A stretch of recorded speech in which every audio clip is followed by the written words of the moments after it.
फिर भी मानव नाम रूप में फंसा हुआ है, फिर भी मानव नाम रूप में फंसा हुआ है। आजकल लोग सेवा भी कमाने के लिए ही करते, कुछ पाने के लिए। आजकल सेवा भी की जाती है, कुछ पाने के लिए की जाती है, पुण्य लाभ के लिए नहीं, पुण्य लाभ के लिए। एक चीज मैं आज आपसे कह दूं, भगवान के संदेश को कभी भजन मत मानो, गुरु के आदेश को कभी भजन मत मानो, माता पिता की आज्ञा को कभी भजन मत मानो, अगर वेद की वाणी को कभी भजन में मत तोड़ना। ये धर्मार्थ परमार्थ होते हैं जो जन कल्याण के लिए सदैव उचावले रहते हैं। मेरे आपसे विनती है कि सेवा के काम के लिए कभी अच्छा जी बताइए, गर्मी पड़ रही है, मैं पसीना में नहाया हुआ हूं, पसीना निकलने के बाद मेरी बीमारी इसमें से खत्म हो रही है। मैं 10-12 घंटे 12 घंटे कम से कम बगैर लाइट बगैर पंखे के रहता हूं और रोजाना रहता हूं।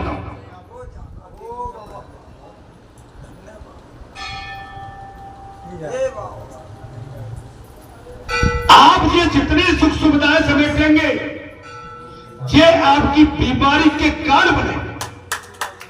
आज के समय में मनुष्य अपने शरीर से पसीने को टपकने नहीं देता। मैं कहा गुर्गों का जो गर्मी में, मैं लटकों का जो गर्मी में, मैं करगो पड़गों का जो गर्मी में,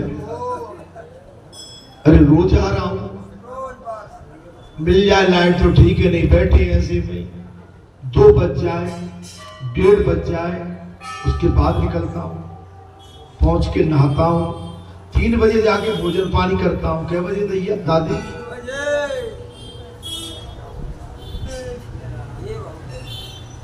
आप अगर इस सूरज से डरे और प्रकृति से डरे, आपका शरीर बेकार हो जाए। आप जितना सूर्य की किरणों को एंजॉय करोगे और प्रकृति का जितना आप इसका आदान प्रदान नेचुरल करोगे, आप उतने स्वस्थ एवं मस्त रहेंगे।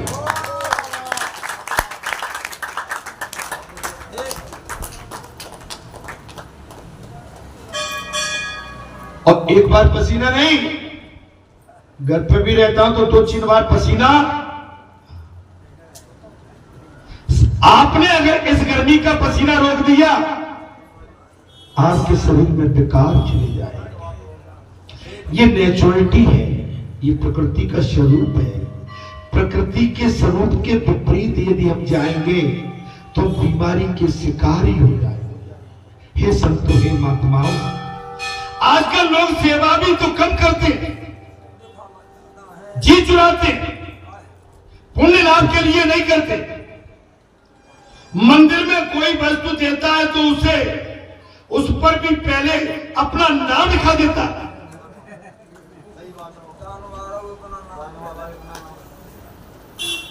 कथा में बात आ गई, याद रखो कि अतिशय प्रसिद्ध पुण्य का अच्छा करती है। आप अतिशय करेंगे, अपने आप को जितना बताओगे मैंने जतार किया पुतान, आपका पुण्य खत्म। पुण्य को दबाओ, बचाओ, उजागर मत करो और पाप को उजागर कर दो। पाप को, लेकिन आजकल पाप को दबाते हैं और पुण्य को बताते हैं, और पाप दबता है तो कैंसर बनता है, और कैंसर जब छूटता है तो केवल एक ही मार्ग है, वो है मृत्यु।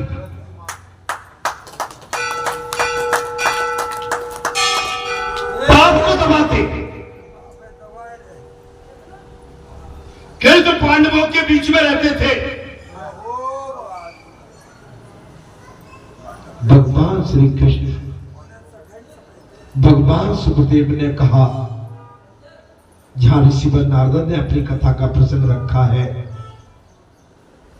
बोले हे धर्मराज जी, कृष्ण पांडवों के बीच में रहते थे, फिर भी उन्हें कोई पहचानता नहीं था। ग्वाला ग्वाला शिशुपाल शर्त लग गई थी। महाराज कैसा था शिशुपाल? मौसियार। वैसे तो भगवान श्री कृष्ण शिशुपाल का वध बहुत पहले करना चाहते थे, लेकिन मौसी बीच में आ गई। लल्ला जी तेरा मौसियारा भाई है, छोड़ दे। मौसी देखो, मैं तुम्हारे कहने से आज इसे छोड़ देता हूं। मैं दुष्ट की इसकी सौगंधी माफ करूंगा, और 100 के ऊपर गया तो इसका बिल्कुल इसके शरीर से धड़ को अलग कर दूंगा। मौसी ने कही, मुझे ये शर्त मंजूर है। अंत में भगवान ध्यान हो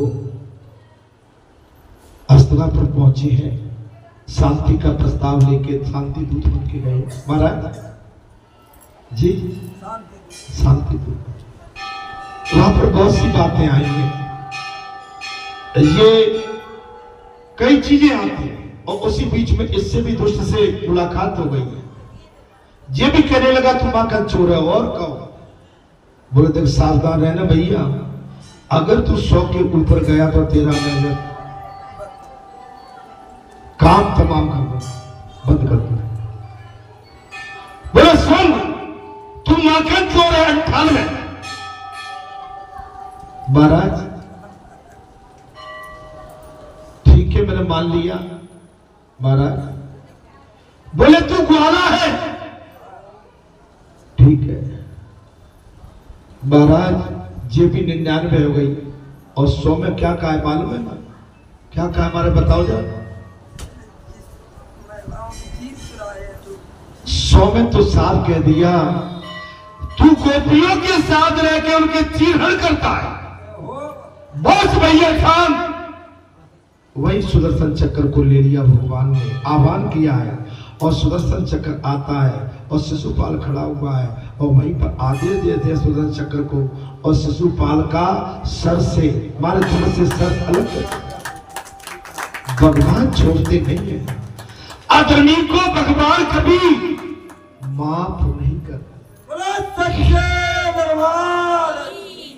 तुम्हारा काम पूरा हुआ, नहीं हो पाया, कलेश आया, कलेरा, बिल्कुल काम नहीं बना।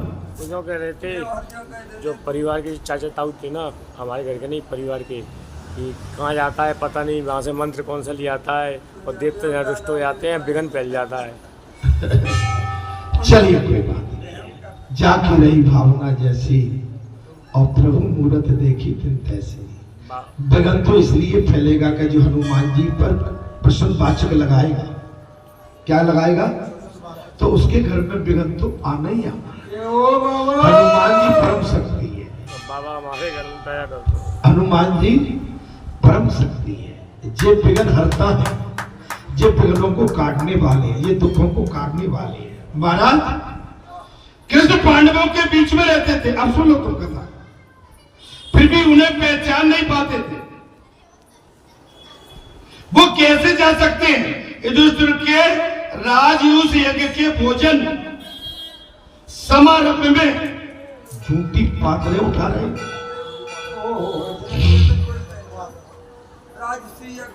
राजसी यज्ञ में भगवान श्री कृष्ण झूठी पात्रें उठा रहे, और यही तो सब शक हो गया कि अगर ये ब्रह्म होता तो ये ऐसा काम नहीं करता।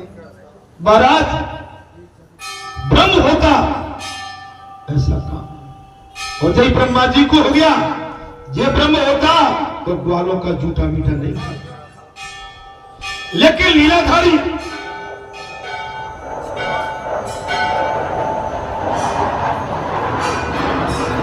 गीता गायक श्री कृष्ण का यही तो दिव्य कर्म योग है। गीता गायक भगवान श्री कृष्ण का यही तो कर्म योग है। कैसा? आपके साथ उठना, आपके साथ बैठना, आपके साथ नहाना, आपके साथ भोजन करना, आपके साथ बतियाना, आपके साथ सो जाना, आपके साथ खड़े हो जाना, आपके साथ पैदल चल देना और बिल्कुल सीधे बन जाना। अब एक बन जाना, मैं कुछ भी नहीं हूं। ये भगवान का कर्म योग है, कर्म योग।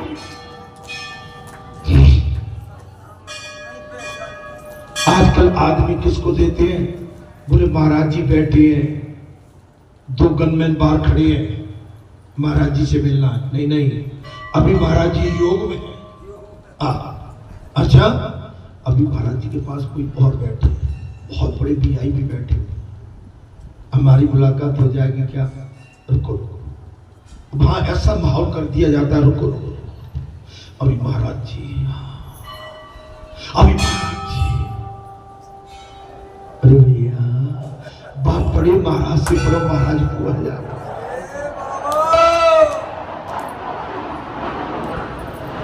ये चोचले, ये ढकोसले, ये पाखंड, ये पाखंड किस बात का? तुम भगवान से बड़े नहीं, भक्तों से संतों से बड़े नहीं। पुजारी, मेरी बात का बुरा जरूर लगता हो, लेकिन मैं वही कहता हूं जो धर्म कहता है, जो नीति कहती है। महाराज जी, अभी मुझे इसके अंदर घुस जाने दो। कहा है महाराज? महाराज जी योग में है। महाराज जी मिलेंगे योग में। इससे बढ़िया योग कुछ भी नहीं।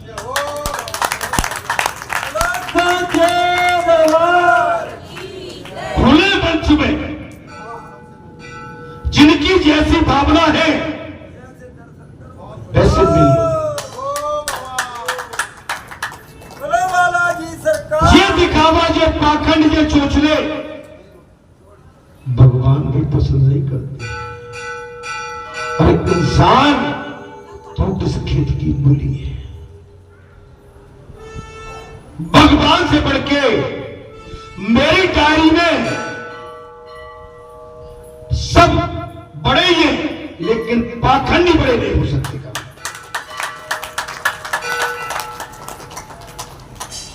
सद्भाव, दया भाव, नम्र विनम्र, शीतल शांति, नवन चुकन, मधुरता मिठास, ये हमारे अंदर क्यों जाए? क्या बात है? अलग क्यों मिलना चाहते हो? अरे भाई, भगवान ने अवतार लेके बाल बालों के संग गौ चराई, अयोध्या में अवतार लिया, अयोध्या के बाल गोपालों के साथ भगवान खेले, गौ चराई। उन परमात्मा से तो बड़े नहीं हो सकते। आप एक साधारण जीवन निकालिए, आप पर कितना भी धन हो, कितना भी बल हो, कितना भी ज्ञान हो, साधना हो, संयम हो, त्याग हो, बैराग हो, सिद्धि भी हो, तो अभी साधारण बन के रहेंगे।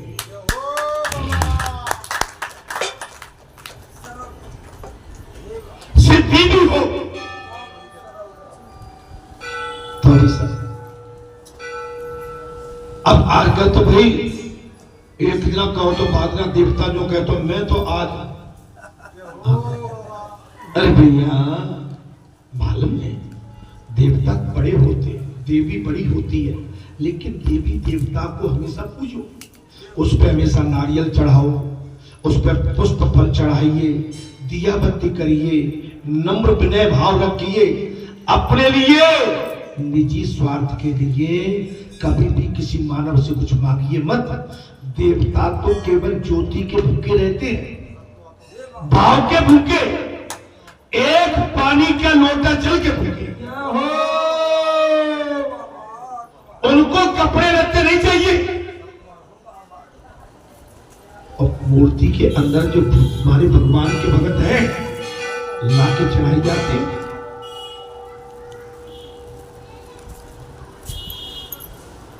प्रभु ने धर्मराज से कहा, महाराज आपने यज्ञ में थोड़ी सी सेवा करने का मुझे भी अवसर दीजिए। थोड़ी सी सेवा करूंगा, मुझे अवसर बंद कर दे। धर्मराज जी ने कहा भगवान से, बोले प्रभु, हाँ भगवान ने कहा धर्मराज से, बोले धर्मराज जी अपनी यज्ञ में मुझे भी कुछ सेवा करने का अवसर दीजिए। मैं जूठन साफ करना चाहता हूं। भगवान बोले मैं जूठन साफ करना चाहता हूं। कृष्ण ऐसा काम करते थे। अतः धर्मराज ने मान लिया था कि वे मामा के पुत्र हैं। काम करते थे, भगवान मामा के बेटा है। जहां पर धर्मराज युधिष्ठिर ने मान लिया जे मेरे भाई थे, अतः वो काम करते ही रहे। अतः वो काम करते ही रहे। ईश्वर स्वयं ऐसा अनुभव भी नहीं करती है कि वे ईश्वर है। इस कथा को सुनने के बाद हमारी तुम्हारी आंखें खुल जाना चाहिए।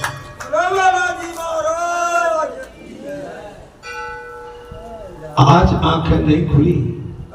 हम तो तुम्हारा कल्याण चाहते हैं, हम तो तुम्हारा अच्छा चाहते हैं, लेकिन आज तुमने हमारी बात को अध्ययन नहीं सुना, तो इसमें भगवान कहते हैं हमारा कोई दोष नहीं।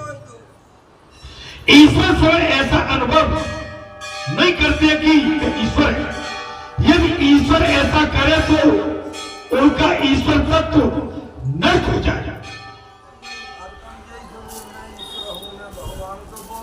अगर भगवान, मैंने जी बार कई बार कही है, अब तो आगे बात हमेशा हम कहें कि भाई हम तो प्रभाव कम होता है, हम तो बालाजी है, बालाजी है, बालाजी है। नहीं नहीं नहीं भाई, जब उनकी दया कृपा, उनका कुछ अच्छा होना होता है, उन्हें मार्गदर्शन करना होता है, उन्हें विशेष मार्ग दिखाना होता है, तो स्वयं प्रकट हो जाते हैं।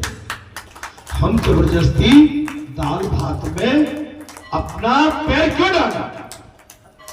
हमेशा बच के रहना चाहिए। जब देखोगे मेरे सामने हल्ले लगते, मैं अमू भाई क्या मत लो, ये दुनिया को हिलाने वाला बैठा है। अरे पाखंडियों, तुम्हें समझ में नहीं आती कि इसकी गदा के मारे अच्छे अच्छे हल्ला बंद कर देते।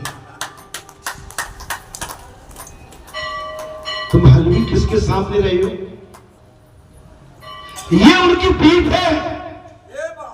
अरे तुम्हें कल्याण कराना है, झोल फैला के प्रार्थना करो कि हमारा कल्याण करिए बाबा, यहां से हमारा मार्गदर्शन करिए। हम भटके हुए हैं, हमारा उद्धार कीजिए। देवता देवी कोई झूठे नहीं होते, उनके जो लोग होते हैं ना उन पे आते हैं। मैं किसी पे नहीं कह रहा हूं व्यक्तिगत, वो जाके पाखंड करने लगे देवताओं की यार में, वो जमाने को थमकाने लगे।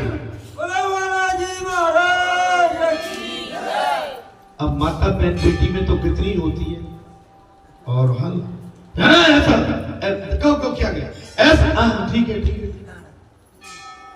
माताओं, देवता हो, देवी हो, भगवती हो, कभी किसी का नुकसान नहीं करेंगे। मैं आज आपको वचन देके जा रहा हूं, और इनके डरावे में नहीं आना। अगर तुम सत्य हैं तो तुम्हें फिर कहीं डरने की जरूरत नहीं है।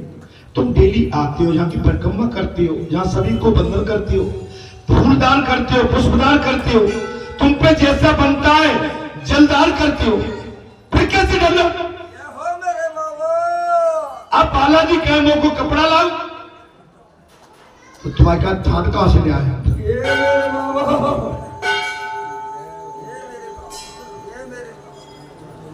देवताओं के काम नहीं है मेरे भाई। देवता को तो केवल भाव चाहिए तुम्हारा, वो तो देते हैं, लेते नहीं है, आशीर्वाद देते हैं।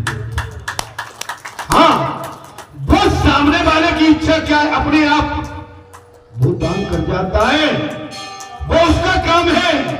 लेकिन मान के तुम अपनी कदर कब कर लेते हो? बोला सच्चे दरबार की मैं तो 5 सेर की पूरी खाऊंगा खाऊंगी। कहा भैया मैं गरीब हूं, 5 सेर नाच ना रहे तुम मारे होगा।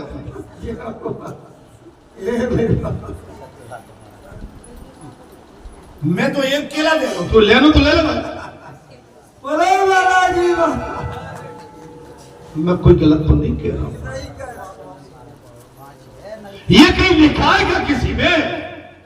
अच्छा लिखा हो तो मुझे ले चलो, मैं बाज के आता हूं, फिर मैं तुम्हें सब दिखा दूंगा।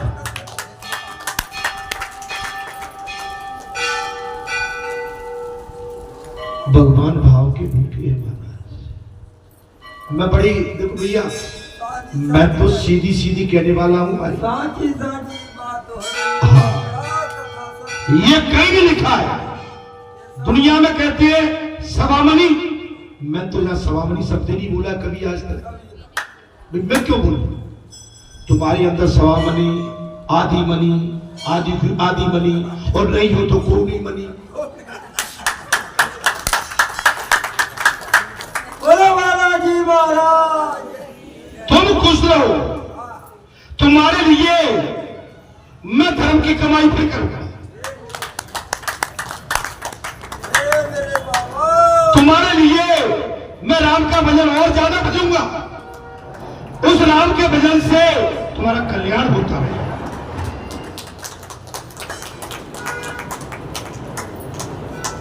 उस राम भजन से तुम्हारा कल्याण होता है।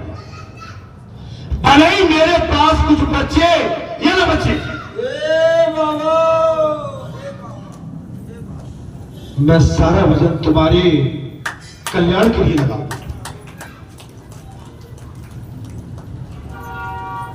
मेरे स्वामी की जीव आत्मा सुखी रहे, उनकी संतान। मेरा एक ही संकल्प है, मेरे स्वामी की ये जीव आत्मा, संसारी जीव आत्मा दुखी न हो पाए।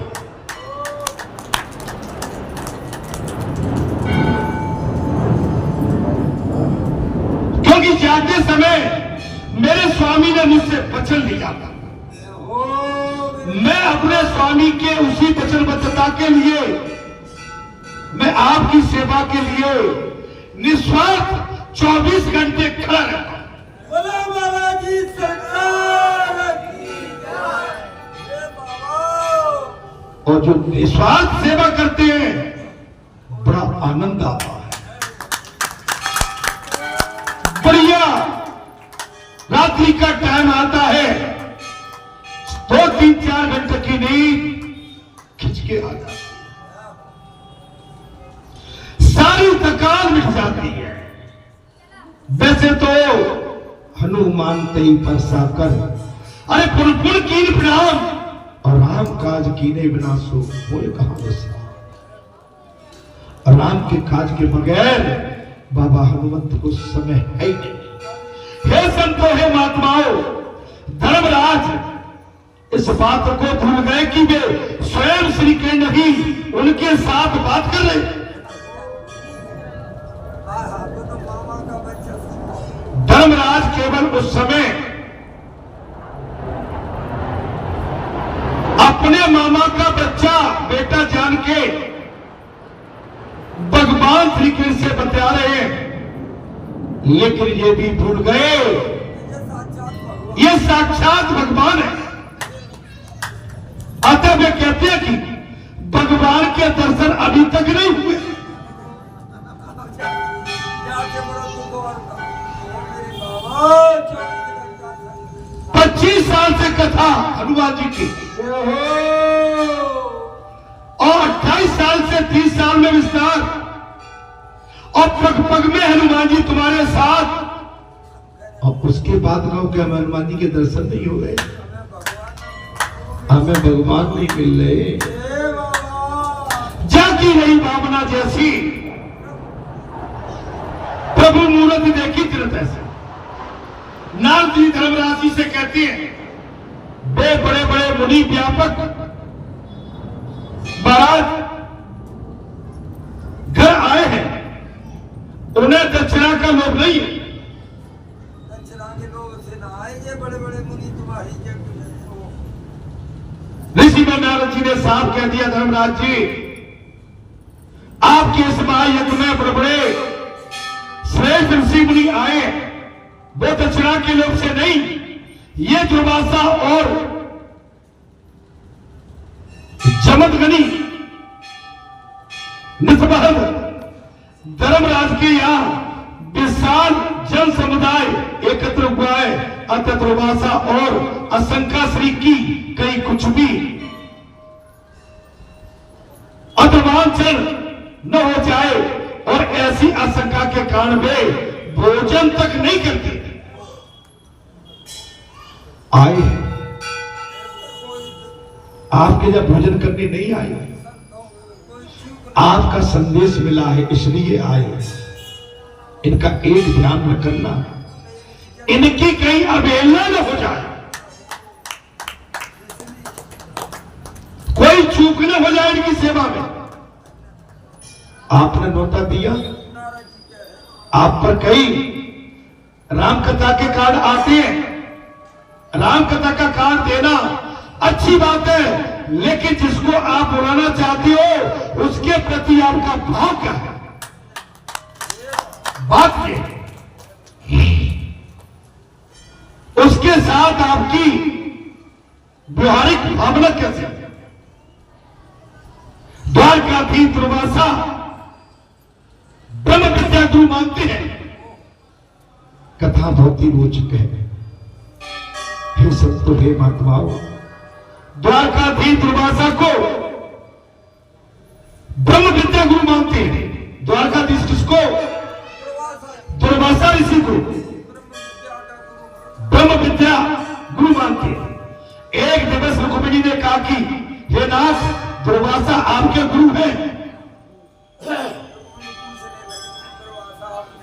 एक दिन की बात है, रुक्मिणी कहने लगी, हे नाथ, दुर्वासा आपके गुरु हैं और बड़े तपस्वी हैं। रुक्मिणी जी ने कहा, हे नाथ, दुर्वासा आपके गुरु हैं, तपस्वी ऋषि हैं, क्यों न हम ऐसे पवित्र ब्राह्मण को भोजन कराएं? मेरे बाबा क्यों नहीं ऐसे पवित्र ब्राह्मण को हम भोजन कराएं? महाराज, और ये वही जो राम रच रखा। मेरी बात सुनिए महाराज, ये कोई लेता नहीं है, ये योग है, ये संयोग है। महाराज, एक दिन रुक्मिणी ने कह दिया था, कृष्ण महाराज, ये दूर रहे वो ठीक है। कृष्ण कहते हैं वो दूर रहे, ठीक है, उनको सवाल जानती नहीं। भगवान श्री कृष्ण ने कहा, देवी वे दूर बने रहे उसी में, ठीक है, हमारी खुशहाली है। घर पर आएंगे तो गड़बड़ करेंगे वो। बोलो सच्चे दरबार की जय। दुर्वासा ऋषि घर पे आएंगे तो गड़बड़ करेंगे। रुक्मिणी ने अति आग्रह किया तो कृष्ण रुक्मिणी दुर्वासा को आमंत्रण देने के लिए पिंडारक तीर्थ में पहुंच गए।